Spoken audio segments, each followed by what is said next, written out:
ኣብ እዋን ለውጢ ኣብ ሕድሕድ ህይወት ሰባት ሓንቲ ወሳኒት ህሞተላ ዓለም ክብሪ በወርቂ ሸሓነ ከም ዘይተቐርበልካ እትርድአሉ ህሞት ክብሪ ውህብቶ ይኮነን ማንም ሰብ ክብሪ ክበካ ግዴታ ይብሉን ኣብ ዙርያኻ ዘለው ሰባት እናጠመቱኻ እዮም ይጽበዩኻ እዮም ዘለው ክንደይናይ ከም እትጻወር እናፈተኑኻ እዮም ሕዚ ትሰምዖ ዘለኻ ምኽሪ ንደካማታትን ሰነፋትን ዝዋሃብ ምኽሪ ይኮነን እዚ ስትራቴጅን بعميق ስነልቦና ቀመር ዝተቀመረ ካርታ ማካቬሊ እዩ ንዓኻ ዝዳፈሩ ሰባት ከመይ መሓዝ ከም ዘድልየካ ዘርእዩ ሸውዓተ መንገድታት ኣሎ እዚ መልእኽቲ ሰሚዕኻ ምስ ወዳኻ ሕዚ ከም ዘለኻዮ ይትኸውንን ዝበለጸ ሓደገኛ ከይተሓተትካ ክብሪ ትእዝዝ ሰቢኻ ትኸውን ክሳዕ መወዳእታ ጽን ኢልካ ስምዐኒ ቀዳማይ ስቕታ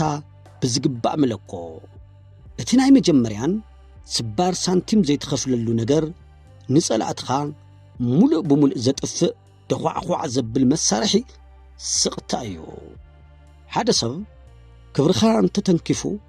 ሕድሕድ ክፍለ ኣካላትካ መልሲ ንምሃብ ዓርሱ ንምክልኻል ብዝጐድእ ዓጽሚ ብዝሰብር ቃል መሊሱ ንኽወቅዕ ይደሊ እዩ እዚ ባህርያት መብዛሕትኡ ደቂ ሰባት እዩ ጸላእትኻውን ከምዙይ ዝበለ መልሲ ንክትህቦም እዮም ዝደልዩ ናትካ ጉልበት ናትካ ትኹረት ይደልዩ እዮም ኣብ ልዕሊ ስምዒታት ስልጣን ከም ዘለዎም መረጋገጽ ይደልዩ እዮም ነዚ ምላሽ ኣብ ዝሃብካሉ ቅጽበት ዓወት ብወርቂ ሸሓነ ኣቐሪብካ ዳርጋ ዝሃብካዮም እዩ ዝቝጸር ማካቬሊ እዚ ቅድሚ 500 ዓመት ተረዲእዎ እዩ ነይሩ ንሕድሕድ ኣናእሽተይ ነገራት ምላሽ ዝህብ ንጉስ ዙፋኑ ኣይጸንዕን መንበሩ ይስእን እዩ ዝብሎ ንንዕቐት ወይ ንድፍረት ብህድኣትን ብዘይናወፅ ስቕታ ምላሽ መሃብ ይግበአካ እዚ ስቕታ ድኽመት ኣይኮነን እንታይ ከም እትዛረብ ናይ ዝጠፍአካ ስቕታ እውን ኣይኮነን እዚ ስቕታ ሃዳኒ እንስሳ ተሃዳኒ ክሳብ ዝጋገ ዝጽበየሉ ዓይነት ስቕታ እዩ ምንም ከይተዛረብካ ስቕ እንተልካ ክፍተት ትፈጥር በታ ክፍተት ውሽጢ ጸላኢኻ ብዝተናገሮ ንግግር እርግጸኛ ብዘይ ምዃኑ ምጥሓል ይጅምር ጸላኢኻ ባእሲ ተጸብዩ ነይሩ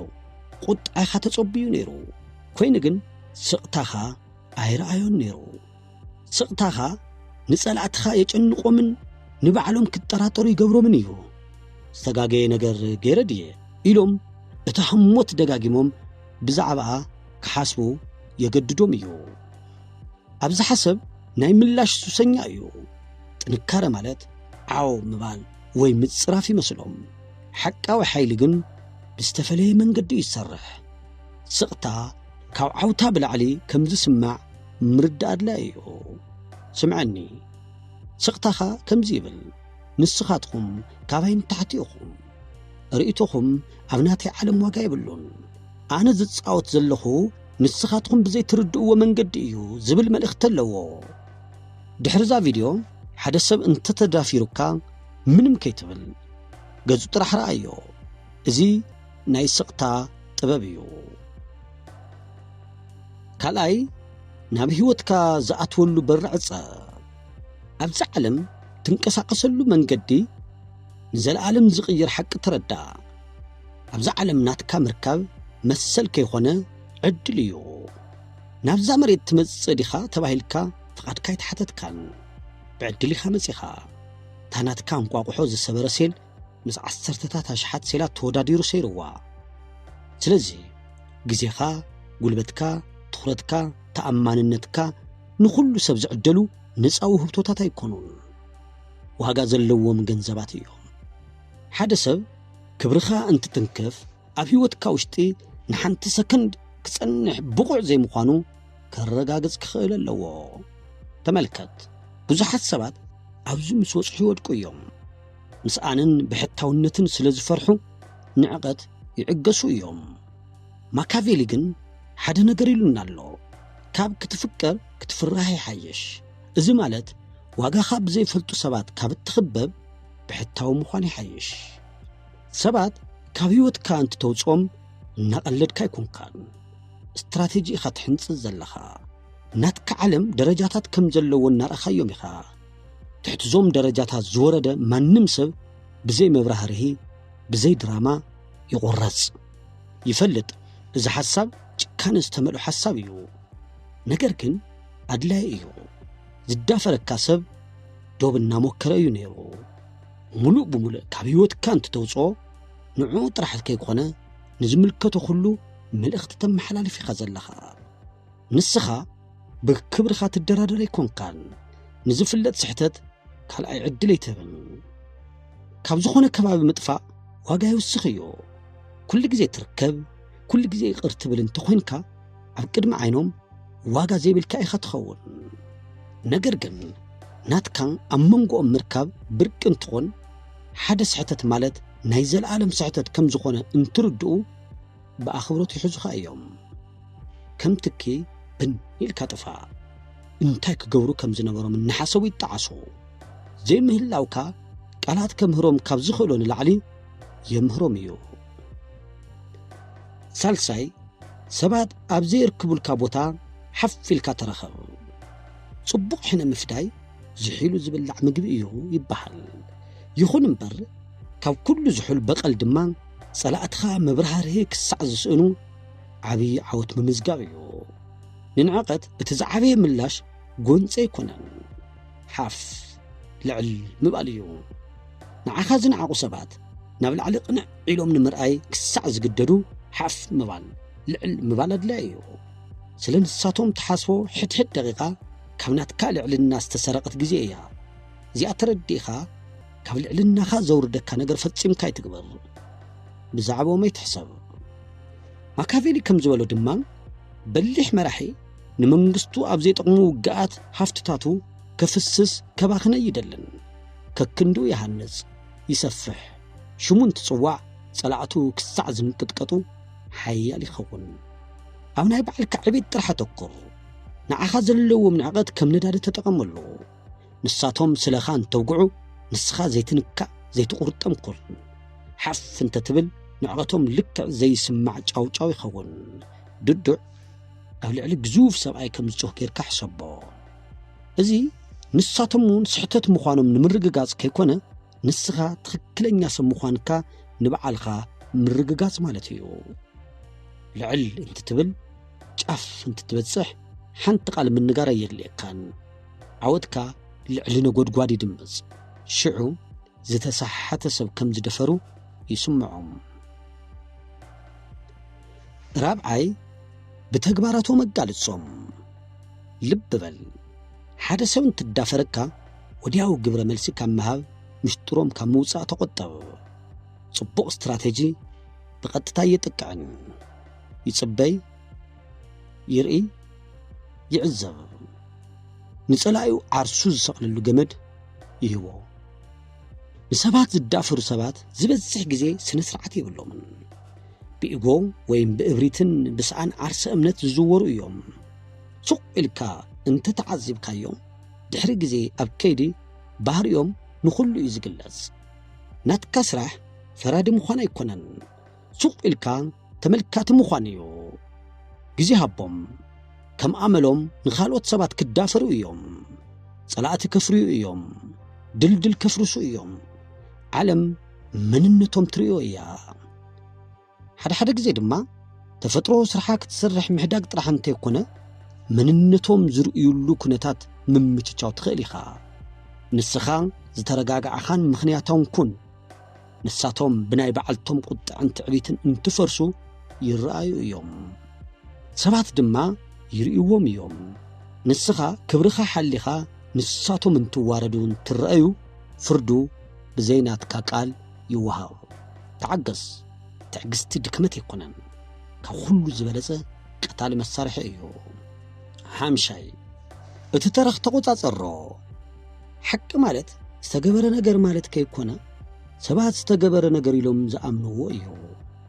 ማካቬሊ ነዚ በደንብ እዩ አዳቀቁ ዝፈልጦ ታሪኹ ዝተቆጻጸረ ሰብ ውጽኢቱ ይቆጻጸር ሓደ ሰብ እንትዳፈረካ ኣብ ልዕሊኻ ተረኽና ፈጠረ እዩ ንዓኻ ከም ደካማ እናሰአለካ እዩ ኣብ ከምዚ ሓደ ናይ ዳርክ ሳይኮሎጂ ብልሓት የድልየካ እዩ ምክርኻረ የድልየካን ዓርስኻ ምክልኻል የድልየካን ሰባት ነቲ ኩነታት ከመይ ከም ዝርድእዎ ብስትራቴጂ ክትቀርጾ ይግባእ እዚ ምሕሳው ከይኾነ እቲ ትኹረት ናብ ዝጠቕመካ ሓቂ ምምጻእ እዩ ከመይ ኢልካ ሕተት ተረጋጋዕ ስምዒታው እንተኾንካ ንጸላኢኻ ንስኻ ከም ነገረኛ ወይም ዘይተረጋግዐ ገይሩ ንኽስእለካ ቡርሽ ትህወለኻ ማለት እዩ ምርግጋዕ ንጽህናን ጥንካረን የርኢ እዩ ተግባርካ ታሪክካ ይንገሮ ንሳቶም እንተውግዑ ንስኻ ብተግባር ንህጽህናኻ ርኢ ሰባት ካብ ዝሰምዕዎ ዝርእይዎ ዝበለጸ ይኣምኑ እዮም ኩናት ኣብ ዓውደ ኩናት ከይኮነ ኣብ ሰባት ኣእምሮ እዩ ዝውዳእ ጸላኢ ናይ መጀመርያ እምኒ ደርቢዩ ክኸውን ይኽእል እዩ እታ ናይ መወዳእታ ግን ንስኻ ኢኻ ትድርበያ ሻድሻይ ዝንኦምን ሽሞምን ውቓዕ ሓደ ግዜ ስቕታ በይኑ እኹል ኣይኮነን ሓደ ግዜ ክትወቃዕ ኣለካ ግን በሊሕ ሰብ ብቦክሰ ይዋቓዕን ብጣዕሚ ኣብ ዝሕሞ ቦታ ይወቅዕ ኣብ ሽምን ኣብ ዝና ማካቬሊ ዝና መሰረት ኩሎም ሓይሊ ከም ዝኾነ እዩ ጽሒፎ ሓደ ሰብ ገንዘቡ እንተስኢኑ መሊሱ ክረኽቦ ይኽእል እዩ ስልጣኑ እንተስኢኑ እውን ተመሊሱ ክድይብ ይኽእል እዩ ነገር ግን ዝና ወይ ሽሙ ዝሰኣነ ሰብ ኩሉ ነገር እዩ ዝስእን ሓደ ሰብ እንትዳፈረካ ዝንኡ ኣብ ሓደጋ ደርቢዩሎ ማለት እዩ ናቱ ዝና መጥፋእ ማለት ግን ኣሉባልታን ሕሜትን ምውጋዕ ማለት ኣይኮነን እዚ ናይ ደካማታት እዩ ንስኻ ብንጽጽር ኢኻ ትወቅዕ ንስኻ ተኣማኒ ኾይንካ እንትትርከብ ናታቶም ክድዓት ይጋለጽ ንስኻ ብክብሪ እንትትስጉም ናታቶም ምንኣስ ጎልሁ ይርአ ናታቶም ሕመቕ እትርኢ መስትያት ኮን ጸላኢኻ በይኑ ኣይኮንን ኣዕሩኽትን መሻርኽትን ኣለዎ ንስኻ ምዞም ሰባት ርክብ መስረት ጸላእትኻ ንዝምኩሕሎም ሰባት ጠቓሚ ሰብ ኩን ቀስ ብቐስ ናይ ጸላኢኻ መሻርኽቲ ንጸላኢኻ ኣብ ሕቶ ምልክት የእትውዎ እዮም ሽዑ ብዘይ ቃላት ብተግባርካ ጥራሕ ዓቕሚ ጸላኢኻ ጽቦ ዓቕሚ ስኢኖም እንትወድቁ ንዓኻ ተሓታቲ ምግባር ይኽእሉን ግን ውሽጦም ይፈልጦ እዩ ሻውዓይ ግድየለሽ ኩን እዚ ናይ መወዳእታ ናይ ሓይሊ ኩሉ ጠርዚ እዩ ሓቃዊ ሓይሊ ዝርከበሉ ቦታ ዘይንካ ዘይንጻሕ ግድየለሽነት ካብ ማንም ምንም ከም ዘይትደሊ ኣብ ዝወሰንካሉ ቅጽበት ኣብ ዙርያኻ ካብ ዘለዉ ሰባት ዝበለጸ ሓደገኛ ሰብ ኢኻ ትኸውን ንዕቀት ዝጐድእ ንርእቶ ሰባት ስለ ትጭነቕ እዩ መንነትካ ብካልኦት ሰባት መረጋገጽ ዝተመሰረተ እስካብ ዝኾነ ተሓታቲ ኢኻ ነገር ግን እዚ ጽግዕተኝነት እንተቐቲልካዮ ሓደ ሰብ እንትጸርፈካ ምንም እንተዘይተሰሚዕካ ቁጣ ኣይኮነን ሕማም ኣይኮነን ስምዒት ሕነ መፍትሒ ኣይኮነን ምንም ተዘይሰሚዕካ ንእምኒ ትህቦ ስምዒት ንዓቶም እንተይብካዮም ሽዑ ዘይንካ ሰብ ኢኻ ትኸውን እዚ እቲ ላዕለዋይ ጠርዚ ናይ ዳርክ ሳይኮሎጂ እዩ ካብ ጸላእቱ ምንም ዘይደሊ ልኡል ብጸላእቱ ክዝወረ ይኽእልን ግድየለሽነት ማለት